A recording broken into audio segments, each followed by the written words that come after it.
हैं। बहुत सारे लोग हैं जिनके साथ हमारा खुशी गमी का ताल्लुक आज भी कायम है।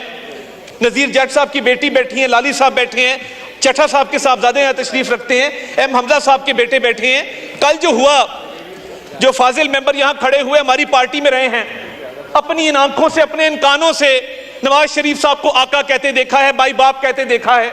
आप कॉन्ट्रडिक्ट कर दें। मस्ती खेल साहब 5 साल हमारे एमपीए थे, ये ना करें। देखिए वो जालिब ने कहा था ना कि जब हम खुशामद करने पे आते हैं सियासी लीडरों की तो जमीन आसमान के कलाबे में लाते हैं। तू खुदा का नूर है, अकल है, शऊर है, कौम तेरे साथ है, तेरे ही वजूद से मुल्क की निजात है। तू है मेहर सुबह नौ, तेरे बाद रात है, बोलते जो चंद हैं सब ये शर पसंद हैं। यानी ये जब इस तरह बैठे थे तब भी हम हाथ जोड़ के समझाते थे। मैंने तो तब कहा था कि तेनू जुल्म तो डकना नहीं, बस इन्नी गल समझानी है, वेले दी है वाग वैरिया साडे हथ भी आनी है। असी ते पागल दीवाने आ, तू साडे नाल ना वैर बधा, असी ते जान तली ते रखी, तू नस नस जान बचानी है। और देखिए भागना बड़ा आसान था। जब मरियम नवाज शरीफ साहिबा को वालिद के सामने गिरफ्तार किया निकल सकते थे। जब फरियाल तालपुर साहिबा के अस्पताल में रेड पड़ा निकल सकती थी। ये जो नस नस जान बचानी, इसकी मुझे तब समझ आई जब फवाद चौधरी साहब ऐसा भागे कि रुकने का नाम ना लिया। मैं देखिए कल इस मुल्क का एक तारीखी दिन था। मैं माइनॉरिटीज पे बात करना चाहता हूं। मैं 70,000 क्रिश्चियन वोटर्स को रिप्रेजेंट करता हूं।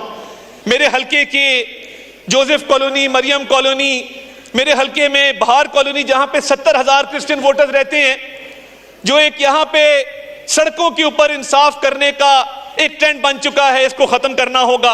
आज एक रेजोल्यूशन आया, क्या ही अच्छा होता कि इस मुल्क की माइनॉरिटीज की प्रोटेक्शन के लिए आप हमारे साथ खड़े होते, उस रेजोल्यूशन को सपोर्ट करते कि एक ड्यू प्रोसेस ऑफ लॉ है। मेरे बुजुर्गों ने 1953 की खत्म नबूवत सल्लल्लाहु अलैहि वसल्लम की तहरीक में हिस्सा लिया, हम उस चीज के भी अमीन हैं। मगर क्या ये इंसाफ है कि किसी पे इल्जाम लगाओ, सरेराह उसको कत्ल कर दिया जाए, ना मुकदमा कायम किया जाए, ना अदालत में सबूत पेश किए जाएं? माइनॉरिटीज किधर जाएंगी? कल हम एक चर्च के अंदर हारून विलियम नामी पाक फौज के एक सिपाही का आखिरी रसूमात में हम शामिल होके आए हैं। वो जो यार जनाजे की बात करो, खुदा का खौफ करेंगे थोड़ा सा। वो जो सफेद रंग हमारे परचम में है, उसका जस्ते खाकी भी उसी परचम में लिपटा हुआ आया था जिसमें किसी मुसलमान का आता है। क्या इस हाउस को नहीं चाहिए कि अकलियतों के तहफ़्फ़ुज़ के लिए रेजोल्यूशन यूनानिमस हो और एक इस मुल्क में निज़ाम वज़ा किया जाए? वो श्रीलंकन फैक्ट्री मैनेजर आज भी हमें याद है कि जिसको सिर्फ उस फैक्ट्री के चंद वर्कर्स ने, क्योंकि वो उसके तर्ज अमल से तंग थे, वो डिसिप्लिन को इंपोज करता था, उसको उन्होंने कत्ल कर दिया मजहब के नाम पर। उसका क्या कसूर था? और पाकिस्तान का बैनुल-अक़वामी सतह पे क्या इमेज गया? आपको हमारे साथ खड़ा होना चाहिए था। और ये जो दहशतगर्दी की लहर है, कल अज़्म इस्तेहकाम की मंजूरी हुई, काबीना में भी आएगा, इस हाउस में भी आएगा, मगर इसकी जरूरत क्यों पड़ी? शेम लगाएं, क्योंकि ये वो लोग हैं जो तालिबान को वापस लेके आए, सवात में बसाया। केपीके के साउथ के डिस्ट्रिक्ट आज जाने के काबिल नहीं है, नो गो एरियाज हैं। सुबह किसी और की हुकूमत होती है, शाम को किसी और की हुकूमत होती है। जाके देखे केपीके के अंदर, आपका तो अपना वो सूबा है। इन तालिबान को कौन वापस लेके आया था और क्या कह के वापस लेके आया था? गुड तालिबान की, बैड तालिबान की बहस इस मुल्क में किसने शुरू की थी? बताया जाए।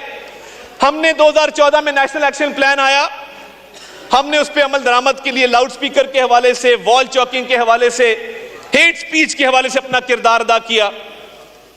मगर फिर एक हुकूमत आई जिसने बताया कि तफरीक है, एक गुड तालिबान है, एक बैड तालिबान है।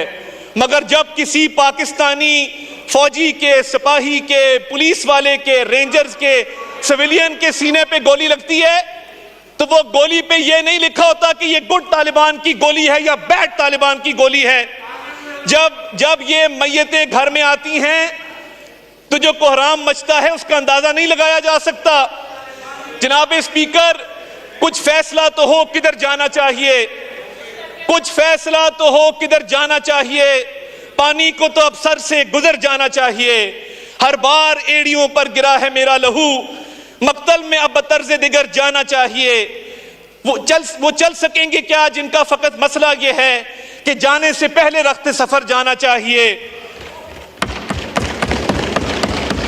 वो चल सकेंगे क्या जिनका फकत मसला ये है कि जाने से पहले रख्ते सफर जाना चाहिए। और तोहमत लगा के माँ पे जो दुश्मन से दाद ले, ऐसे सुखन फरोश को मर जाना चाहिए।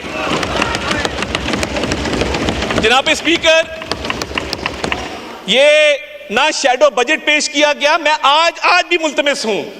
बड़े बड़े तजर्बेकार लोग बैठे, अली मोहम्मद खान साहब बैठते हैं, इस रिवायात को जानते हैं इस हाउस की। आज भी शैडो बजट लेके आए, आज भी हमारी इस्लाह करें, हम बैठने को तैयार हैं, हम बात करने को तैयार हैं।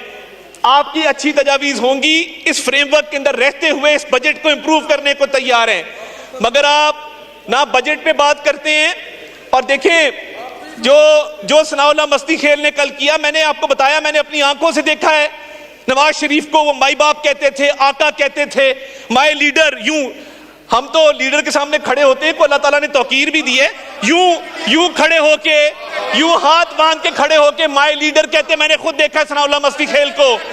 और दो लोग, ये तो बड़े, इनमें फिर भी बड़े हिम्मत हौसले वाले लोग बैठे हैं, इसमें फिर भी बड़े हिम्मत हौसले वाले लोग बैठे हैं। दो बगल बच्चों का मैं जिक्र करना चाहूंगा, मुल्क से भागे हुए हैं। एक अमेरिका बैठा है, एक स्पेन बैठा है, इसी हाउस में बतौर एडवाइजर बैठते थे। मैं तब कहता था कि इन्होंने भागना है, आप लोग इधर ही बैठे होंगे, ये भाग जाएंगे। वो तब भी अपने लीडर की शान में जमीन आसमान के कलाबे मिलाते थे। मेरी गुजारिश ये है कि इस हाउस की रिवायात को इतना मैला ना किया जाए, क्योंकि इधर बैठने के दो क्राइटेरियाज हैं। एक तो जबान की गलाजत में कसरत हो, और दूसरा झूठ बोलना आता हो और बार बार आता हो। इसके अलावा तीसरा क्राइटेरिया नहीं है। तो मैं बड़े अदब से मैं आपसे गुजारिश ये करूंगा कि ये जो दहशतगर्दी की जंग है, इसमें हमें मुत्तहिद होना है।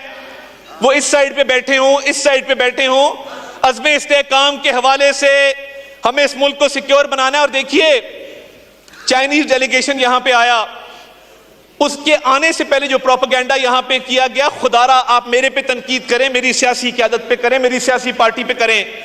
जब पाकिस्तान का कोई दोस्त मुल्क पाकिस्तान से तिजारत बढ़ाना चाहता है, पाकिस्तान के साथ वो पाकिस्तान में सरमायाकारी करना चाहता है, वो आपके भी उतना ही फायदे में जितना हमारे फायदे में। अभी निसार अहमद जट साहब यहां पे बात कर रहे थे, हमारे पुराने दोस्त हैं, तो अस्पतालों की जिक्र कर रहे थे। काश आपकी पंजाब हुकूमत ने पंजाब किडनी लिवर इंस्टीट्यूट बंद ना किया होता। आप जाके देखिए, ऐसा अस्पताल पूरे पाकिस्तान में आपको नहीं मिलेगा। आज भी रावलपिंडी इंस्टीट्यूट ऑफ कार्डियोलॉजी में पूरे केपीके के पेशेंट्स आते हैं, उन्हें हम वेलकम करते हैं। आज भी मुजफ्फरगढ़ में रजब तैयब अर्दगान अस्पताल चल रहा है।